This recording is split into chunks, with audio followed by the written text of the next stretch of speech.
Good morning বন্ধুরা, আজকেও চলে এসেছি ফুল তুলতে ছাদে রোজের নিয়মে।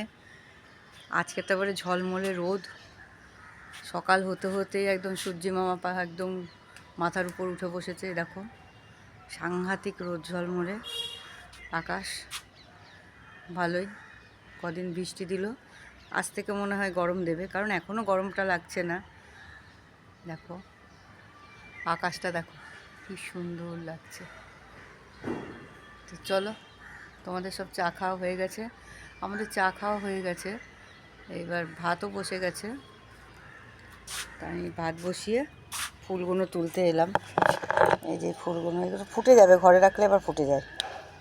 তো চলো ফুল তুলে নিই, আবার পরে কথা হচ্ছে। আর এই দেখো আজকে এই কটা ফুল হলো, ঠিক আছে। এমনি কালকে সকালে কালকের ফুলও আছে, বৃহস্পতিবারে তো ফুল এনেছি, সেই ফুলও আছে, এই ফুল মিশিয়ে হয়ে যাবে। এই যে এখন রান্না করে নিই। এটা হলো বিট আর আলু, বিট আলু ভাজা করব। আর এই যে মাছের জন্য আলু কেটে নিয়েছি, পেঁয়াজ কেটে নিয়েছি।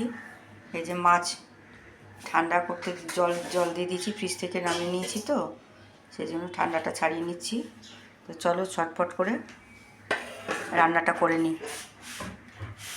অফিস আছে। আজকের ব্রেকফাস্ট দুধ চিরা, হাজব্যান্ডও খেয়ে যাচ্ছে, আমিও তাই খাবো।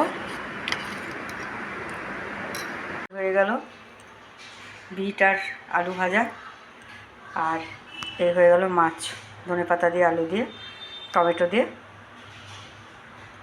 পাতলা মাছের ঝোল। তো চলো চটপট করে এখন হাজব্যান্ডের লাঞ্চ বক্সে ভরে দিই, এখনও বাকি আছে। এটা হলো পাঁচ তরকারি।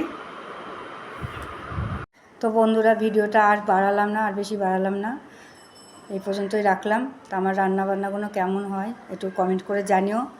ভালো থেকো, সুস্থ থেকো তোমরা সবাই, আর পাশে থেকো। টাটা।